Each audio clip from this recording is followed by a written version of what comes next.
वालेकुम सलाम शहजाद चंदू भाई। बाम, क्या हाल है चंदा? ठीक हो? ऐसा बहुत सारा थैंक यू। वालेकुम सलाम and thank you very much. Hello. किस चीज़ का ये भी बता दो।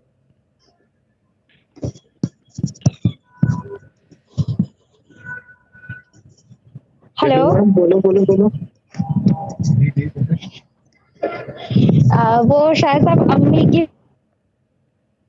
रुकी हुई थी ना जहाँ, तो वहां से 50% पैसे आ गई है और जस्ट अभी अभी आई है। वो जो भी आ गई है, तो हवा बहुत आ रही है, हवा हटा दो बीच पे से भाई। जी अभी आ रही है। हेलो। हाँ अब आ रही है सही, अब आ रही है सही। जी। जी नेगेटिविटी। बस वो अम्मी के पैसे 50% आ गई है और वो पढ़ तो कुछ नहीं रही है, सिर्फ मेडिटेशन में बैठ रही थी अब तक।